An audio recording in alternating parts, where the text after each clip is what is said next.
Disqualification का verdict आ चुका है। स्पीकर नार्वेकर जी ने किसी को भी डिस्क्वालीफाई नहीं किया है, क्या कहना चाहते हैं? मतलब उनको, मुझे ऐसे लगता है कि जो जिम्मेदारी दी गई थी वो उनके समझ में नहीं आई।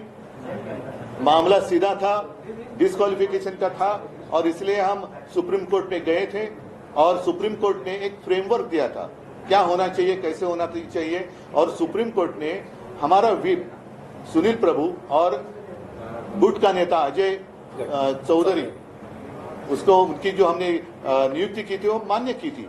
तो सुप्रीम कोर्ट ने कहा था कि इस फ्रेमवर्क में आप देखो कि उस दिन क्या था, तो उन्होंने वो छोड़कर नई अदालत उन्होंने की और सुप्रीम कोर्ट से भी कुछ अलग, या ऐसे उनको लगता है कि इतनी महाशक्ति उनके पीछे है कि सुप्रीम कोर्ट भी हमारा कुछ, उनका कुछ बिगाड़ नहीं सकती। और ये तो अन्याय नहीं, उनकी समझ के बाहर का ये शायद डिसीजन था, या ऊपर से जो आया वो उन्होंने किया है। और इसलिए मैंने कल प्रेस में कहा था कि ये इनकी मिलीभगत है। अब देखना ये होगा कि प्रजातंत्र की हत्या तो इन्होंने फिलहाल तो की है, सुप्रीम कोर्ट में ये टिकेगा नहीं, लेकिन क्या ट्राइब्यूनल सुप्रीम कोर्ट से भी ऊपर है या नहीं है, या सुप्रीम कोर्ट ही सुप्रीम है, वो अभी देखना होगा।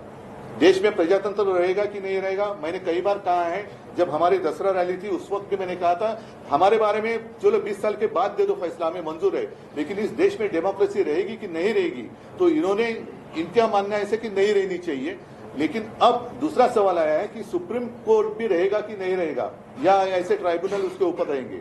तो अभी सुप्रीम कोर्ट के ऊपर सारी आशा है और जनता को तो यह फैसला मंजूर नहीं है। दो चीजें इसमें है। राष्ट्रीय कार्यकारिणी को ही कटनेता को निकालने का अधिकार होता है, सर नार्वेकर ने कहा। ये पहला सवाल, आपकी घटना में क्या कहा है? और 2018 की ठीक है, लेकिन पहले जो गद्दार है वो राष्ट्रीय कार्यकारिणी हो ही नहीं सकती, और इसलिए तो हम सुप्रीम कोर्ट में गए। मतलब जिसने डाका डाला वही कह रहा कि ये मेरा घर है।